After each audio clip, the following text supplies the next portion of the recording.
Ustazah, saya sebelum Ustazah Bella datang sini kurang lebih 1 tahun ngajari anak tadi cara menggunting. Hampir sampai 2 tahun anak-anak gak bisa semuanya, bahkan putus asa. Kenapa? Karena saya ajarkan contohnya, langsung praktekkan. Tapi ternyata dalam pengajaran itu ada tahapan-tahapannya.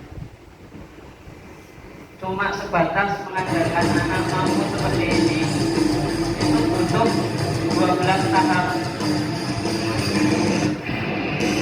Tahap pertama, anak dilatih kayak gini dulu. Tahap kedua, agak lemah.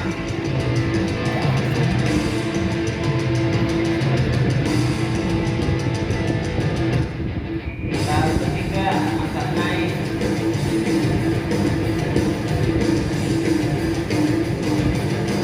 Tahap keempat, mulai loncat.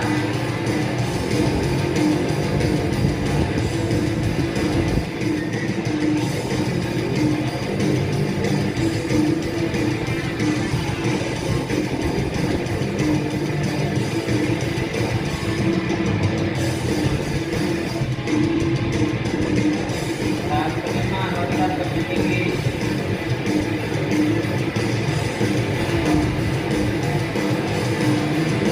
Tahap kelima,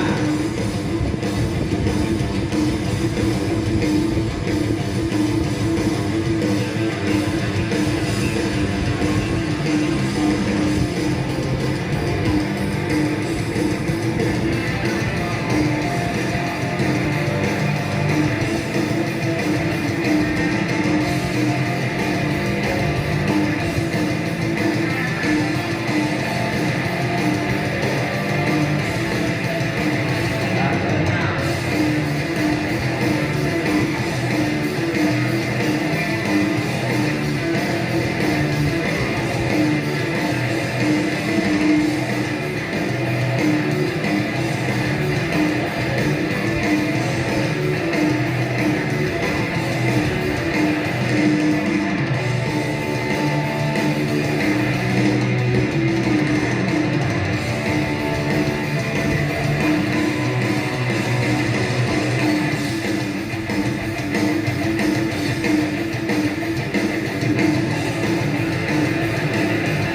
tahap ketujuh, baru punya kemampuan seperti ini.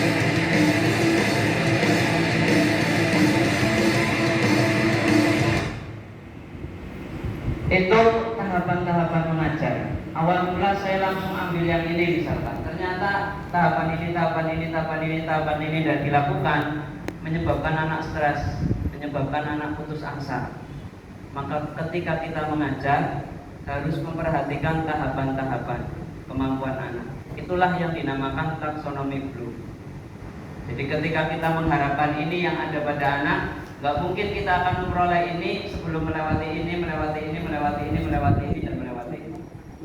Kalau kita mengajarkan ini, ngetes ini, tahu-tahu nggak pernah mengajarkan 3 ini, maka anak-anak akan stres. Maka anak-anak akan menganggap pelajaran yang saya pelajari adalah pelajaran yang sulit. Saya nggak mampu, saya nggak bisa. Nah ini yang dinamakan taksonomi Bloom. Maka kita belajar tentang taksonomi Bloom.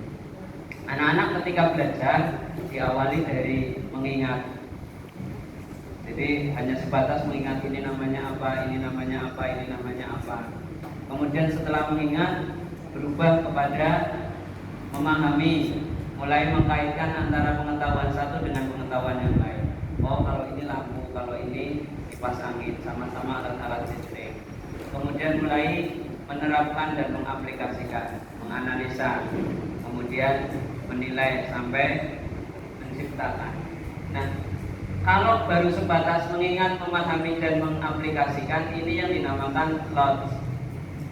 Kemampuan berpikir masih tingkat rendah. Tapi kalau sudah mencapai menganalisa, menilai dan mengevaluasi serta mengekspresikan atau menciptakan, inilah yang dinamakan. Nah, hampir semua soal-soal AKM itu ada di sini. Kalau soal-soal yang ada di AKM pada dataran ini tapi kita nggak pernah mengajarkan ini, maka pasti soal-soal AKM akan dikatakan anak-anak itu soal sulit. Itu soal yang nggak bisa kami kerjakan. Maka seperti itu kita akan mulai bagaimana mengajarkan C4, C5, C4 dan C51 serta C52 itu kepada anak-anak. Tentunya melalui tahapan-tahapan. Mungkin lebih gampangnya beginilah, keterangannya kita ambil dari ahlinya, Ustaz Asik.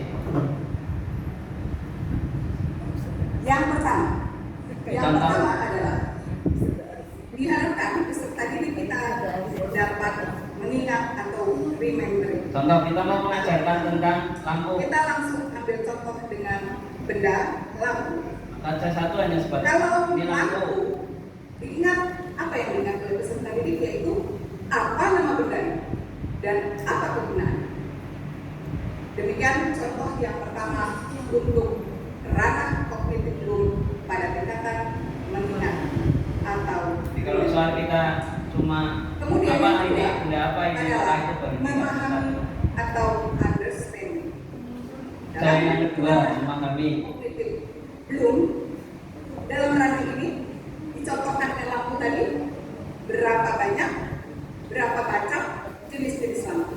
Dimulai Maka lampu dapat menyala. mengaitkan satu dengan dengan yang lain. Lampu tahu mulai ke penjumlahan dan lain.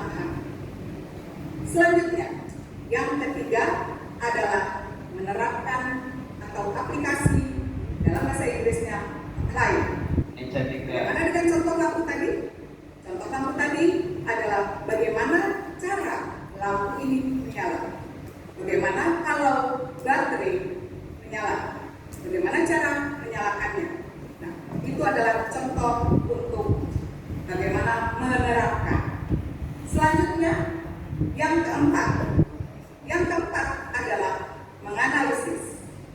Untuk contoh lampu tadi, untuk menganalisis adalah bagaimana jika bohlam yang dinyalakan ini dayanya kecil, lampu akan menjadi redup.